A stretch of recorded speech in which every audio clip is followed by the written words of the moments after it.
মা আমাকে খালি টিফিন বক্স দিল, কিন্তু কেন আমি নিজেও বুঝতে পারছি না। তো চলো বন্ধুরা, আজকে আমি তোমাদের সঙ্গে শেয়ার করব আমার লাঞ্চ বক্স। আমার লাঞ্চ বক্সে কি আছে চলো তোমাদের দেখাই। ঘড়ির কাঁটায় বেজেছে দুপুর 2টো, আর এখন আমি খেতে বসে পড়েছি। তো চলো ধাপে ধাপে আমি লাঞ্চগুলো দেখাই তোমাদের।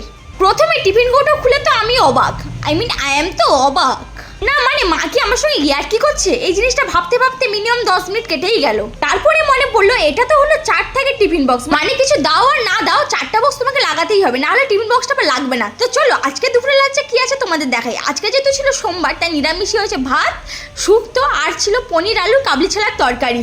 হ্যাঁ, আমার কিন্তু পনির খেতে খুবই ভালো লাগে। তো বেশি দেরি না করে আমি বসে পড়েছি লাঞ্চ করতে। আগে বকে বকে আর পারি না, বলি সবসময় যে আমাকে কম ভাত দেবে, কিন্তু না, ওই যে মা কি আর শোনে, একদম শোনে। মায়ের মন কি আর করা যায়। ভাতটা ছিল খুবই গরম, মানে সেই নিয়ে এসেছিলাম 10টার দিকে, এখনো পর্যন্ত গরম আছে দুপুর 2টো পর্যন্ত। হবে না কেন, এটা হলো মিল্টনের টিফিন বক্স, তোমরাও চাইলে পারচেস করতে পারো। তো আজকের জন্য টাটা, বাই।